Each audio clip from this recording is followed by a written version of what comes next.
दोस्तों नमस्कार। कन्या राशि वाले मेरे मित्रों, आप सभी का आज के इस बेहद ही खास और तांत्रिक विद्या से जुड़े हुए ज्योतिष के कार्यक्रम में बहुत बहुत स्वागत है। हृदय से अभिनंदन है। माता रानी आपकी हर मनोकामना पूरी करें और आपकी और आपके परिवार की हमेशा रक्षा करें। दोस्तों, आज के इस वीडियो में हम आपको जो जानकारी देने जा रहे हैं वह आपको हिलाकर रख देगी, क्योंकि आज के इस वीडियो में हम आपको एक ऐसी औरत के बारे में बताने जा रहे हैं जो आपकी बर्बादी का एक बहुत बड़ा और मुख्य कारण है। अब इस औरत के बारे में हम आपको पहले भी संकेत दे चुके हैं, लेकिन आज के इस वीडियो में हम आपको इस औरत के बारे में सब कुछ पूरे विस्तार के साथ बताएंगे। कौन है यह औरत, कहाँ रहती है, इसका नाम क्या है, इसकी राशि क्या है और क्यों यह आपके पीछे पड़ी हुई है और कैसे यह आपको धीरे धीरे बर्बाद कर रही है, आपकी हर एक खुशी को चुन चुन कर मिटा रही है। सब कुछ हम आपको आज के इस वीडियो में बताएंगे। साथ ही साथ हम आपको इस औरत के द्वारा की गई तांत्रिक क्रियाओं की काट के लिए एक बेहद ही शक्तिशाली और सरल उपाय बताएंगे जो वैदिक पद्धति पर आधारित होगा। अब आप ध्यान से समझिए, जो भी जानकारी हम आपको इस वीडियो में देने जा रहे हैं वह माता रानी की कृपा और आशीर्वाद से हमारे अनुभवों पर आधारित है। जी हाँ दोस्तों, जो भी हमें अनुभूतियां होती हैं माता रानी की भक्ति करने के दौरान, जो हमें अनुभव प्राप्त होती हैं, उन्हीं के आधार पर हम आपको अपनी वीडियो के माध्यम से जानकारियां देते हैं। इसी के साथ साथ दोस्तों, हमने आपकी राशि के ग्रह गोचर का भी गहराई से अध्ययन किया है।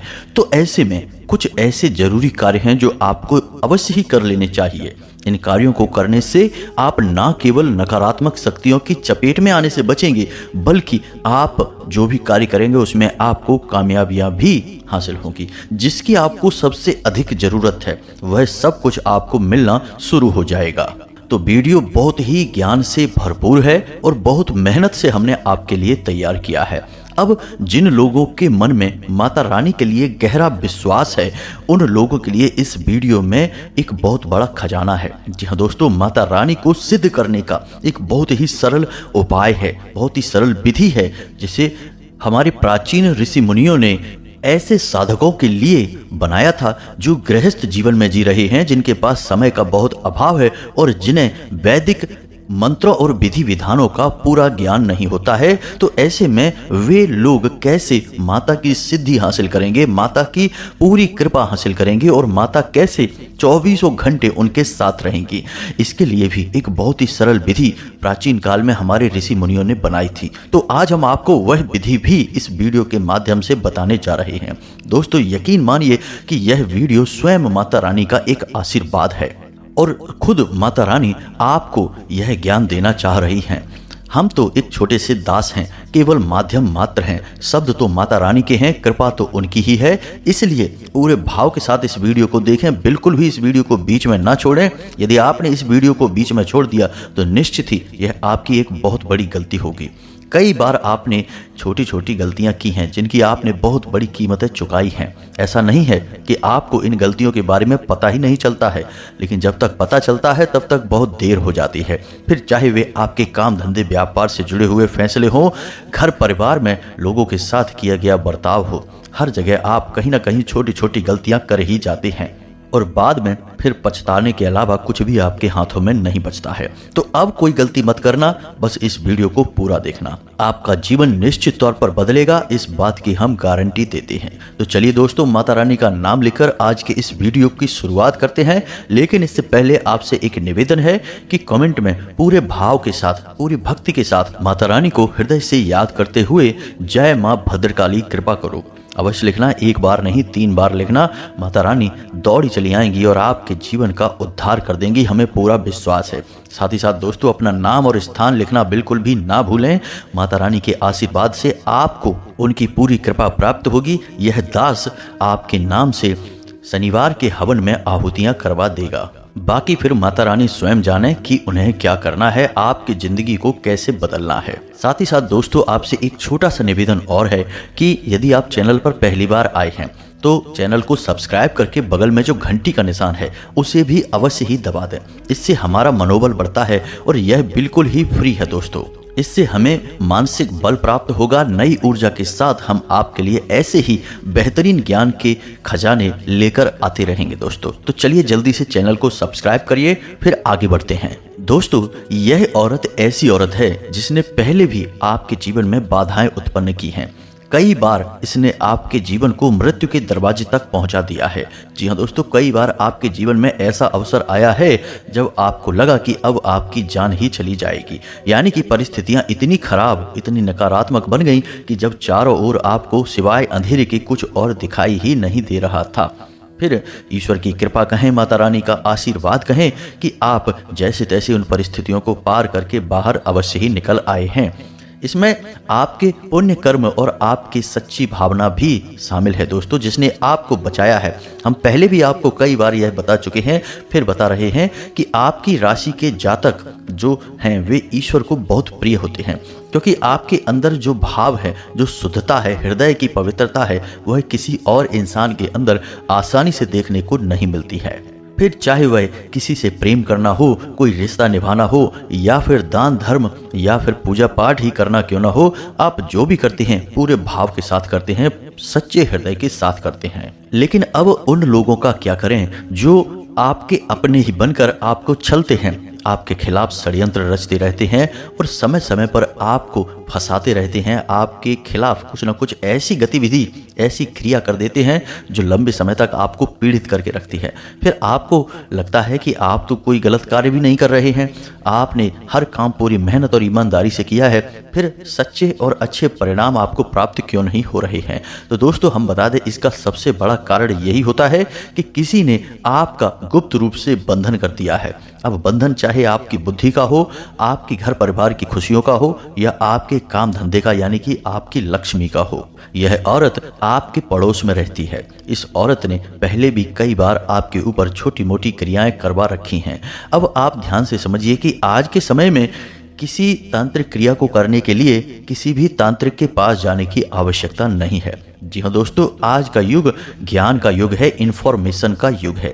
अब इंसान जानकारी लेने के लिए कहीं नहीं जाता, जानकारी स्वयं इंसान के पास चलकर आ जाती है। जी हाँ दोस्तों, फिर चाहे वह मोबाइल का माध्यम हो, कंप्यूटर का माध्यम हो, इंटरनेट का माध्यम हो, हर जगह जानकारी का भंडार भरा पड़ा है। जिसका एक बड़ा उदाहरण यह है कि अब लोगों को कथाएं सुनने के लिए कहीं जाने की आवश्यकता नहीं है। मोबाइल में ही गुरु की जो भी कथा सुननी है, लोग बड़े चाव से, बड़े प्रेम के साथ सुन सकते हैं और अपने मन को शुद्ध बना सकते हैं। तो अब आप समझिए कि समय बदल चुका है। अब हर इंसान के पास वो जैसा चाहता है वैसा ज्ञान उपलब्ध है, बस जरूरत है तो उसे उपयोग कर लेने की। तो अब ऐसे में कुछ लोग तो सच्चे और अच्छे होते हैं जो ज्ञान का सही उपयोग करते हैं, यानी कथाएं सुनते हैं, ईश्वर का नाम लेते हैं, भजन सुनते हैं। लेकिन कुछ लोग इसमें ऐसे होते हैं जो दूसरों की खुशियों से जलते हैं, अपने मन में नकारात्मक और गलत भावनाएं रखते हैं। तो वे लोग फिर ऐसे ज्ञान को अपने पास एकत्रित करने लगते हैं। जी हाँ दोस्तों, काली क्रियाओं के बारे में जानकारी निकालते हैं और उनका प्रयोग करना शुरू कर देते हैं। दोस्तों, आप विचार करके देखिए, कभी ऐसा हुआ है कि आप घर से अपने बाहर निकले हों और आपके मुख्य दरवाजे के ठीक सामने कभी आपको हड्डी पड़ी मिली हो, नींबू या मिर्ची या लाल मिर्ची के बीज या कोई पंख। जी हाँ दोस्तों, खास तौर से उल्लू का पंख, ऐसी कोई चीज यदि आपको अपने दरवाजे पर पड़ी मिली हो, या फिर कोई सिंदूर वगैरह है, या फिर कोई सफ़ेद रंग का पाउडर जैसे कि नमक होता है, ऐसा कोई पाउडर आपको अपने घर के ठीक दरवाजे पर सामने पड़ा मिला है, या आपके घर की छत पर आपको ये चीज़ें पड़ी मिली हैं, तो आपने भले ही इन चीज़ों के बारे में विचार ना किया हो। दोस्तों, चीज़ें और भी बहुत सारी होती हैं, लेकिन फ़िलहाल जो हमारे दिमाग में आ रही हैं हम बस उनके बारे में आपको बता रहे हैं। फिर आप विचार करके देखिए कि कभी ऐसा कुछ आपको अचानक आपके घर के दरवाजे के ठीक सामने या फिर आपके घर की छत पर पड़ा मिला है, जिसे देखकर एक बार को आपने सोचा कि यह यहाँ कैसे आ गया, इसका तो आने का कोई कारण नहीं था, लेकिन फिर आपने उसके बारे में विचार नहीं किया और आपने बस उसे उठाकर वहाँ से फेंक दिया, या फिर आप वहाँ से सीधे चले गए। तो आप समझिए कि ये चीज़ें आपके यहाँ क्यों आईं। किसी ने तो इसे पहुँचाया होगा, किसी ने तो इन्हें डाला होगा, अपने आप तो आ नहीं सकती हैं। तो जिसने डाला है उसने क्या सोचकर इन चीज़ों को आपके घर के सामने या आपके घर की छत पर डाला है। अब यह विचार करने का विषय है दोस्तों। लोग नकारात्मक गतिविधियों को चुपचाप अंजाम देते हैं। रात को 12 बजे या फिर किसी ऐसे समय पर जब कोई भी देख ना रहा हो, खास तौर से आधी रात के बाद ही ऐसी गतिविधियां की जाती हैं।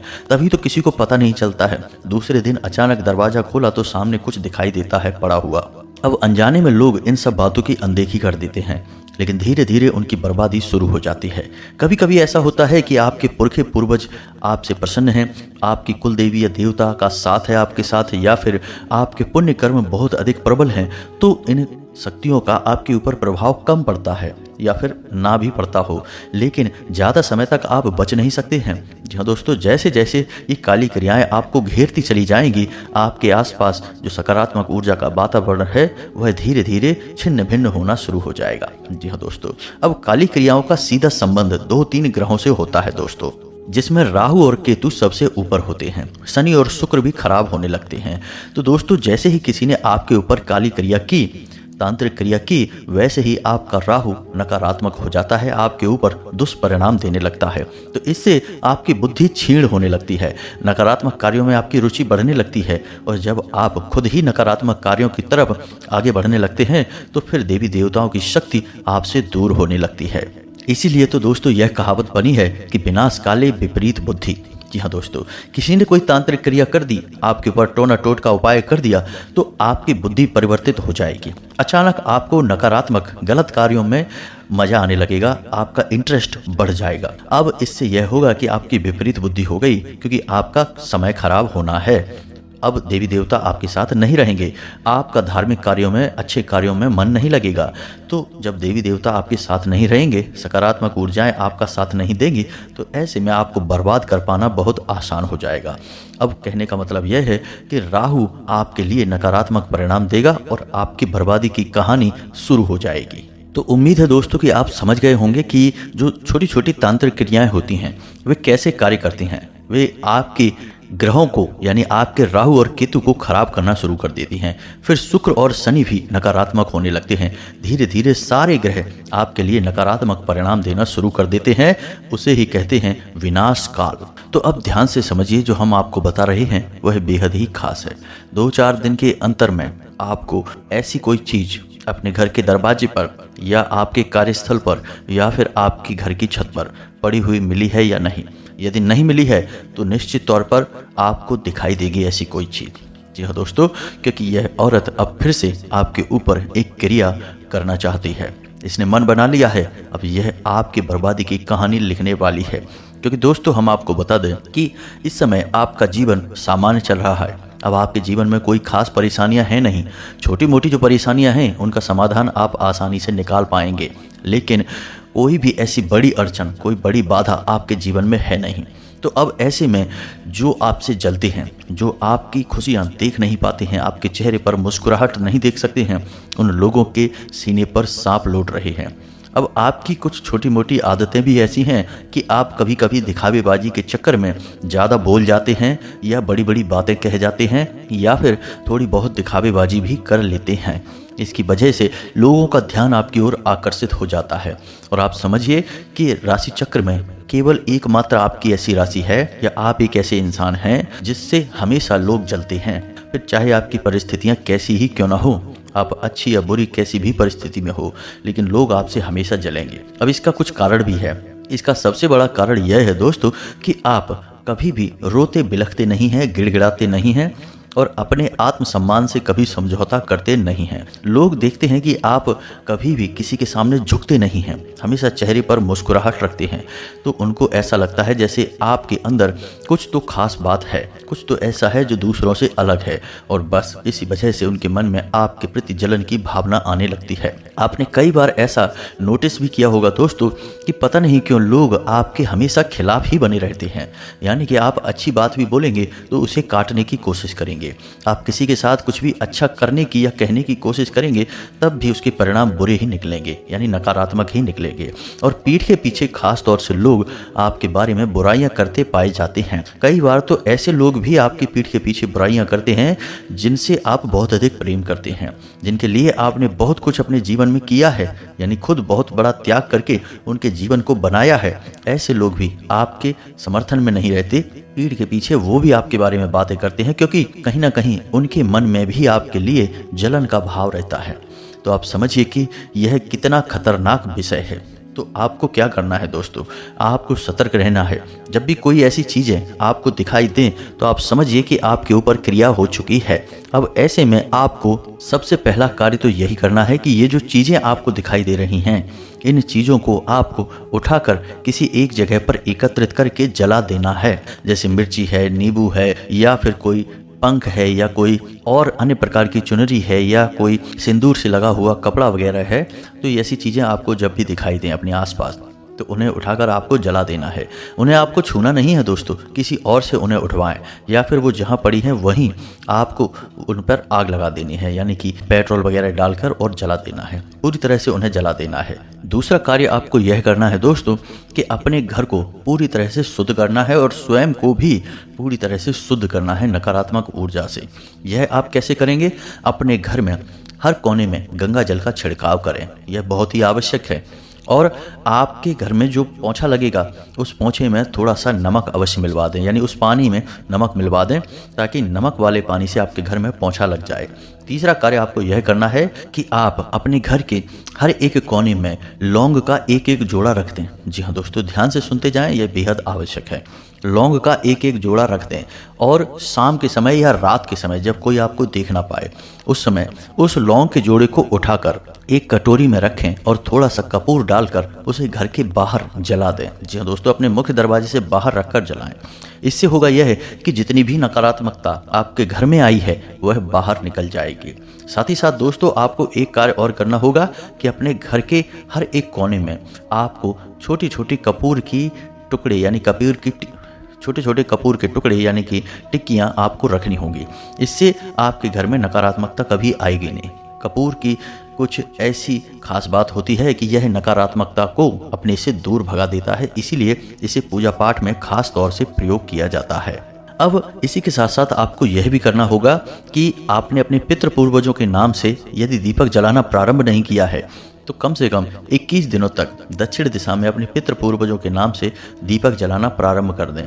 यह बहुत ही आवश्यक है। याद रखें कि घर का पहला सुरक्षा यानी घर के पहले रक्षक आपके पितृ ही हैं। यदि आपके पितृ ऊर्जावान रहेंगे तो आपका कोई बाल भी बांका नहीं कर पाएगा, क्योंकि पितृ आपकी रक्षा करेंगे हर एक प्रकार की ऐसी शक्ति से जिसे आप नहीं देख सकते हैं लेकिन वो देख सकती हैं। साथ ही साथ अपनी कुल देवी या देवता के नाम से भी दीपक अपने घर के मुख्य दरवाजे की दहलीज के ठीक बीचों बीच जलाना प्रारंभ कर दें।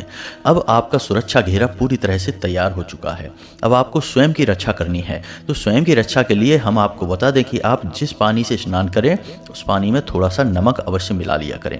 कुछ दिनों के लिए आप इस प्रयोग को करें, लगभग 7 दिनों तक। उसके बाद हमने आपको एक हनुमान रक्षा कवच बताया था, उसे कैसे तैयार करना है, किस प्रकार उसकी विधि है, सब कुछ हमने अपने पुराने वीडियो में इसके बारे में आपको बता रखा है।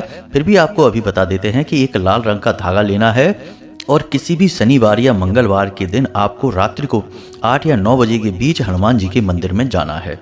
याद रखना है कि आपको ऐसे मंदिर में जाना है जिसका हनुमान जी का मुख दक्षिण दिशा में हो। जी हाँ दोस्तों, यानी दक्षिण मुखी दरबार हो हनुमान जी का। ऐसे दरबार में आपको जाना है। वहाँ पर जाकर आपको उस धागे में 9 गांठें लगानी हैं और 9 बार हनुमान चालीसा का पाठ करना है और उस गांठ में हनुमान जी के बाएं पैर का सिंदूर लगाते जाना है। साथ ही साथ आपको एक छोटे से बर्तन में यानी तांबे का कोई बर्तन रखें, उसमें जल भरकर रखें।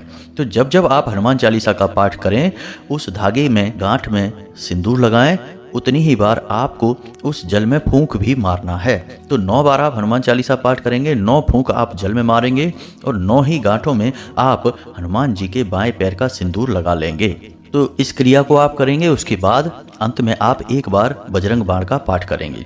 अब याद रखें कि जब भी आप हनुमान चालीसा का पाठ करेंगे तो हनुमान चालीसा में अंत में एक लाइन है जिसमें लिखा है कि तुलसीदास सदा हरि चेरा कीजय नाथ हृदय मह डेरा।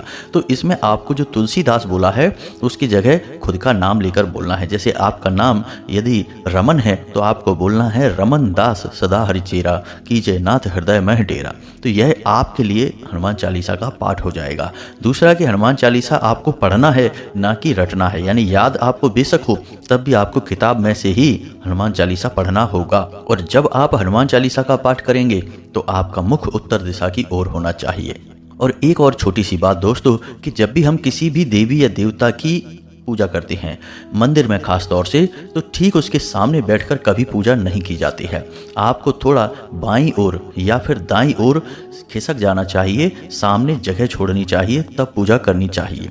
किसी भी देवी या देवता के ठीक सामने बैठना उस महाशक्ति का अपमान माना जाता है। तो आपको थोड़ा दाएं या बाएं बैठकर पूजा करनी चाहिए, ठीक सामना कभी नहीं करना है। इस बात का आपको विशेष ख्याल रखना है। अब यह आपका रक्षा कवच तैयार हो चुका है। यदि कोई महिला इस रक्षा कवच को बनाना चाहे तो उन्हें बजरंग बाण का पाठ नहीं करना है, यह खास तौर से याद रखना है। इसका सबसे बड़ा कारण यह है कि बजरंग बाण जो है उसमें हनुमान जी को शपथ दिलाई जाती है, और हनुमान जी स्त्रियों को मातृ शक्ति के रूप में मानते हैं, माता का स्वरूप मानते हैं। तो ऐसे में हनुमान जी नहीं चाहेंगे कि उनकी माँ यानी कि कोई भी महिला जिसे वो माँ मानते हैं उन्हें किसी भी प्रकार की कसम खिलाए। तो इस वजह से हनुमान चालीसा तो महिलाएं पढ़ सकती हैं, लेकिन बजरंग बाण का पाठ महिलाओं के लिए वर्जित हो जाता है। अब यह हनुमान रक्षा कवच का जो धागा है, यह पुरुष अपने दाईं कलाई पर बांधेंगे और महिलाएं अपनी बाईं कलाई पर बांधेंगी। इसी के साथ साथ दोस्तों आपको इसकी शुद्धता का भी विशेष ख्याल रखना होगा। तो यह तो आपका घर का और आपका स्वयं का रक्षा घेरा तैयार हो चुका है। अब यदि दोस्तों आपको ऐसा लगता है कि जैसे आपके बनते हुए काम बिगड़ते जा रहे हैं और ऐसा लगता है जैसे किसी की नज़र लग गई है या पहले से ही कोई तांत्रिक क्रिया आपके ऊपर हो चुकी है, तो अब आपको क्या करना चाहिए? ऐसे में आपको एक बहुत छोटा सा उपाय हम बता रहे हैं। शनिवार के दिन आपको एक लाल रंग का धागा लेना है और उसमें 21 नींबू लगाने हैं, यानी एक माला जैसी बनानी है। और इस माला को आपको माता भद्रकाली के मंदिर में जाकर माता भद्रकाली की जो मूर्ति है उसे पहना देनी है। यह माला आप उन्हें पहनाएं और मन में ऐसा निवेदन करें कि माता रानी जो भी हमारे जीवन में नकारात्मक शक्ति है, क्लेश है, जो भी भूत प्रेत की शक्तियां हैं उनका हरण कर लें और हमारे जीवन को सरल बनाएं। इससे जो भी तांत्रिक क्रिया, टोटका, उपाय, नजर वगैरह आपके ऊपर की गई है वह तुरंत हट जाएगी। 1 मिनट भी नहीं लगेगा दोस्तों। अब ध्यान से सुने, हम आपको उस महिला का नाम बताने जा रहे हैं ताकि आप उससे सतर्क रहें, उसके बारे में जान जाएं। साथ ही साथ हम आपको उसकी राशि के बारे में भी बताएंगे और वह आपको कहाँ मिलेगी यह भी आपको बताएंगे। तो ध्यान से सुने, इस महिला का नाम आ से शुरू होता है और यह आपकी अपनी ही है। जी हाँ दोस्तों, यानी कि आप इसे अच्छी तरह से जानते हैं। यह आपके परिचित में है, या तो आपकी कोई रिश्तेदार है या आपकी कोई पड़ोस में रहने वाली स्त्री है। यह आपसे हंस हंस कर बात करती है। आपको ऐसा लगता है जैसे यह आपके बारे में अच्छा ही सोचती है, कभी आपका गलत नहीं कर सकती है, लेकिन अंदर ही अंदर इसका मन बहुत काला है और यह आपके खिलाफ षड्यंत्र रचती है, तांत्रिक क्रियाएं करती रहती है। और इनका प्रमाण है कि कई बार आपके जीवन में इसका प्रभाव देखा गया है। तो यह तो थी उस औरत के बारे में जानकारी। फिर आप अपने बौद्धिक बल से जानकारी का लाभ उठाने की कोशिश करें और समझने का प्रयास करें कि यह औरत कौन है। और जब आप इस औरत को अच्छी तरह से पहचान जाएं, समझ जाएं, तो इससे आप दूरी बना लें दोस्तों। इस औरत की राशि वृश्चिक है। जी हाँ दोस्तों, इस बात का आप विशेष ख्याल रखें। जी हाँ दोस्तों, तो अब इन सब बातों का, ज्ञान का आप अपने जीवन में उपयोग करें। अब हम आपको बताते हैं वह सरल विधि जो हमारे ऋषि मुनियों ने ऐसे साधकों के लिए बनाई थी जिन्हें शास्त्रीय पद्धतियों का कोई ज्ञान नहीं है और वे माता की शरण में जाना चाहते हैं, दैवी शक्तियों का साथ चाहते हैं। तो इस विधि का प्रयोग माता रानी को सिद्ध करने के लिए ही किया जाता है, क्योंकि मातृ शक्ति हमेशा इंसान को घेर कर रखती है और बहुत जल्दी सिद्ध हो जाती है। अब इस विधि में आपको यह ध्यान रखना है कि यह भाव पर आधारित विधि है, यानी आपकी भावनाएं बहुत प्रबल होनी चाहिए। और भावनाएं प्रबल होने के लिए आपको माता के बारे में ऐसा विचार करना पड़ेगा जैसे कि वे आपके घर की सदस्य हैं। यानी कि आपको यह विचार करना है कि वे आपकी या तो स्वयं माँ हैं, या आपकी दादी माँ हैं, या आप कोई भी और रिश्ता जो आप भाव उत्पन्न कर सके, सम्माननीय रिश्ता आप उनसे जोड़ सकते हैं। माँ का रिश्ता जोड़ना सबसे अच्छा माना जाता है, क्योंकि इस रिश्ते से माता बहुत जल्दी सिद्ध हो जाती हैं। तो अब आपको अपने मन में यह विचार करना है और माता से इस प्रकार से मन ही मन बात करनी है जैसे आप अपनी माँ से करते हैं। अब आप अपने जीवन में कोई भी कार्य करने चलें, चाहे छोटा हो या बड़ा हो, अपनी माँ को याद करें और माँ से बोलें कि माँ, मैं यह कार्य करने जा रहा हूँ, आप देख लेना, अच्छा हो बुरा हो सब आपके ऊपर है, मुझे तो केवल आपके साथ की आवश्यकता है, आप मेरा साथ दें। इस तरह आप माँ को याद करके और कार्य करना प्रारंभ करें। अब आप भोजन करें तो उसमें भी यही बोलें कि माँ, मैं भोजन करने जा रहा हूँ, यह आपके लिए है, आपको समर्पित है। यानी कहने का मतलब यह है कि आप अपने जीवन की हर एक गतिविधि माता को समर्पित करें। यहाँ तक कि आप जब सोने जाएं तो मन में विचार करें कि माँ, मैं सोने जा रहा हूँ और मुझे उम्मीद है कि आप सपनों के माध्यम से मुझे दर्शन देंगी और अपनी कृपा मेरे ऊपर हमेशा बनाए रखेंगी। मैं आपका एक छोटा सा अबोध बालक हूँ, मुझे आपकी कृपा की बहुत अधिक आवश्यकता है। इस विधि को प्रसाद जीवनम विधि कहते हैं दोस्तों। अब इसमें साधक अपना पूरा जीवन देवी शक्ति को समर्पित कर देता है और ऐसे जीता है जैसे कि यह जीवन उसे प्रसाद स्वरूप में प्राप्त हुआ है, यानी देवी देवताओं का प्रसाद है। जैसे कि प्रसाद में देवी देवताओं की शक्ति और आशीर्वाद समाहित होती है, वैसे ही फिर साधक के जीवन के हर एक कार्य में देवी शक्तियों की ऊर्जा समाहित हो जाती है। जी हाँ दोस्तों, यह विधि वैसे तो सरल जान पड़ती है लेकिन थोड़ी कठिन भी है। शुरुआत में यह आपको थोड़ा अजीब भी लगेगा और कई बार आपको ऐसा लगेगा कि यह सब फालतू की बातें हैं, इन्हें छोड़ दीजिए। और कई बार ऐसा भी होगा कि आप इन सब चीज़ों को करना भूल ही जाएंगे। लेकिन दोस्तों, हम आपको बताएं कि आपको जब याद आ जाए तब आप इस विधि का प्रयोग करना शुरू कर दें। धीरे धीरे यह आपकी आदत बन जाएगी। फिर आपकी हर एक सांस और हर एक पल में दैवी शक्ति का वास हो जाएगा। और याद रखें कि शुरुआत में हर एक कार्य थोड़ा सा अजीब तो लगता ही है। फिर चाहे आप हनुमान चालीसा का पाठ ही नित्य पहली बार करना शुरू करें तब भी आपको वह भी अजीब लगेगा, क्योंकि थोड़ा सा हटकर यदि आप कुछ नया अपने जीवन में करेंगे तो अजीब लगना स्वाभाविक सी बात है। तो आप इस बात की परवाह ना करें और सच्चे मन से अपने भाव से माता को याद करते हुए हर एक कार्य को उन्हें समर्पित करते चले जाएं। और आप देखेंगे कि धीरे धीरे आपके जीवन में हर एक नकारात्मकता दूर हटती चली जाएगी और आप जो भी कार्य करेंगे उसका परिणाम हमेशा अच्छा ही आएगा। और सबसे बड़ी बात दोस्तों कि आपका चित्त शुद्ध होता चला जाएगा, जिसकी कि आपको सबसे अधिक आवश्यकता है। और जैसे जैसे आपका अभ्यास बढ़ता जाएगा, आप यकीन मानिए कि फिर 24 घंटे माता रानी आपके साथ रहना शुरू हो जाएंगी और आपको इस बात का एहसास और संकेत भी मिलने शुरू हो जाएंगे। अब इस बात का एक प्रमाण है, एक कहानी है जिसे भोला राम वकील की कहानी कहा जाता है। दोस्तों, कहानी बहुत ही अच्छी है और हनुमान जी पर आधारित है। वे अपने हर कार्य को हनुमान जी को समर्पित कर दिया करते थे।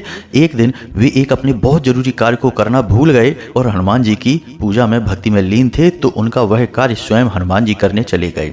यह होती है इस उपाय की शक्ति, यानी कि यह विधि बहुत कारगर है, बहुत सरल है, लेकिन उनके लिए बनी है जिन्हें कोई भी वैदिक परंपरा का, वैदिक पद्धति का ज्ञान नहीं है, मंत्रों का ज्ञान नहीं है, विधि विधान का ज्ञान नहीं है। वे इस प्रकार से देवी देवताओं को सिद्ध कर सकते हैं। तो आप इस विधि का धीरे धीरे अभ्यास करना शुरू करिए। शुरुआत में थोड़ा सा अजीब जरूर लगेगा, लेकिन लगने दीजिए। आप अपने मार्ग पर डटे रहिए और धीरे धीरे आप देखेंगे कि आपका जीवन आपके हाथों से पूरी तरह से नियंत्रित होने लगा है। आपका हर कार्य सिद्ध होने लगा है, यहाँ तक कि कई छोटी मोटी सिद्धियां भी आपको हासिल होने लगेंगी। आपकी वाक सिद्धि हो जाएगी। सपनों के माध्यम से आपको भविष्य के भी दर्शन हो जाया करेंगे। भविष्य में होने वाली घटनाओं के बारे में आपको पूर्वाभास भी होने लगेंगे। बहुत कुछ आपको होने लगेगा दोस्तों। तो बस आप इसका अभ्यास करिए। हमें कमेंट करके बताइए कि आप कब से इस विधि का अभ्यास करना शुरू कर रहे हैं। और यदि आपको इस विधि के ऊपर और विस्तार से जानकारी चाहिए तो आप कमेंट करके बताइए। हम आपको इस विधि के बारे में विस्तार से जानकारी देंगे, एक वीडियो अलग से बना देंगे, जिससे आपको सारी बातें अच्छी तरह से स्पष्ट हो जाएंगी। तो उम्मीद है कि जो जानकारी हमने आज के इस वीडियो में आपको दी है वह अच्छी तरह से आपको समझ में आ चुकी होगी। इसका प्रयोग करके आप अपने जीवन को खुद ही बदल डालेंगे। अब यदि कोई प्रश्न आपके मन में आता है तो बिना किसी चिंता के आप कमेंट में उस प्रश्न को लिखें। हम आपके प्रश्नों के जवाब देने की आपको पूरी कोशिश करेंगे। इसी के साथ साथ आज के इस वीडियो को विराम देते हैं। कमेंट में पूरे भक्ति भाव के साथ, जैसे एक बालक माँ को याद करता है वैसे ही याद करते हुए जय माँ भद्रकाली कृपा करो एक बार नहीं 3 बार लिखना। साथ ही साथ यदि वीडियो पसंद आया है तो इसे लाइक भी कर देना। चैनल पर पहली बार आए हैं तो सब्सक्राइब करके बगल में जो घंटी का निशान है उसे भी दबा देना। मिलते हैं अगले ज्ञानवर्धक वीडियो में, तब तक के लिए धन्यवाद। जय माता की।